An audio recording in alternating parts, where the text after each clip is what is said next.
Hi hello friends. So ఈరోజు నేను dengue fever గురించి మాట్లాడదాం అనుకుంటున్నానండి.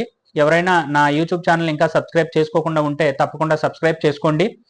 So let's get in to the topic. ఈ డెంగ్యూ ఫీవర్ అనేది ఎక్కువగా వర్షాకాలంలోనే వస్తూ ఉంటుందండి. ఎందుకంటే ఇది ఈడెస్ ఈజిప్టి, దీన్నే టైగర్ మస్కిటో అంటారండి. ఇది పగటిపూట దోమ. సో ఇది కుట్టినప్పుడు పేషెంట్లో అనేకమైన రకాల లక్షణాలు అనేవి కనబడుతూ ఉంటాయండి. అందులో హై గ్రేడ్ ఫీవర్ 102 నుంచి 103 ఉండడం, మీ కనుగుడ్లు వెనకాల లాగుతున్నట్లు ఉండడం, మీకు విపరీతమైన తలనొప్పి రావడం, అలాగే కొంతమందికి ముక్కులో నుంచి రక్తం రావడం, చిగుళ్ళ నుంచి రక్తం రావడం, బాడీ అంతా కూడా పెయిన్స్ ఉండడం.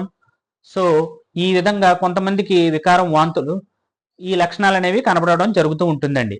యాక్చువల్గా ఫీవర్ వచ్చినప్పుడు కొంతమంది పారాసెటమాల్ వాడుతూ ఉంటారండి. పారాసెటమాల్ వాడినా కూడా మీకు ఇంకా ఫీవర్ తగ్గట్లేదు అనుకుంటే కనుక అశ్రద్ధ చేయొద్దండి. మీ దగ్గరలో ఉన్న డాక్టర్ గారిని సంప్రదించండి. ఎందుకంటే ఈ రోజుల్లో డెంగ్యూ ఫీవర్లు ఎక్కువగా ఉన్నాయి.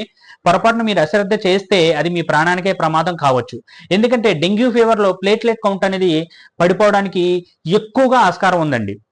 సో 1,00,000 లోపు కనుక మీకు ప్లేట్లెట్ తగ్గితే మీరు డేంజర్లో ఉన్నట్టే. సో దయచేసి ఏంటంటే మీరు ఎట్టి పరిస్థితుల్లో కూడా అశ్రద్ధ చేయొద్దండి.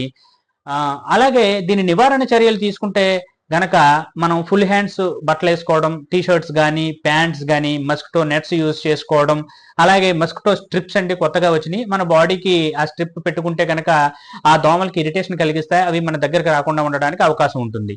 ఒకవేళ వచ్చిన తర్వాత ఎక్కువగా ఏం చేయాలి, అసలు దీన్ని తొందరగా నివారించాలంటే ఎక్కువ ఫ్లూయిడ్స్ తీసుకుంటా ఉంటారండి. ఫ్లూయిడ్స్ ఎందుకంటే ఈ వైరల్ ఫీవర్స్ లో బాడీలో ఫ్లూయిడ్స్ అనేవి లాస్ అవుతూ ఉంటారు కాబట్టి కొబ్బరి నీళ్లు, మంచినీళ్లు, జ్యూసెస్ అనేవి ఎక్కువ తీసుకోవడం వల్ల రిప్లేస్ అవుతాయి అనమాట.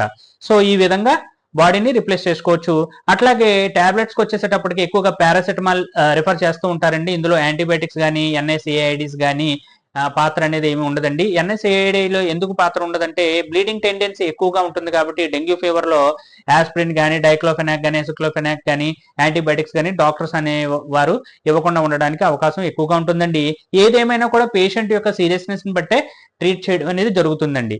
సో దయచేసి ఎవరైనా సరే మీకు ఫీవర్ 1 or 2 days లో తగ్గకపోతే కనుక మీ దగ్గర ఉన్న హెల్త్ కేర్ ప్రొవైడర్ ని సంప్రదించండి. Thank you. Have a nice day.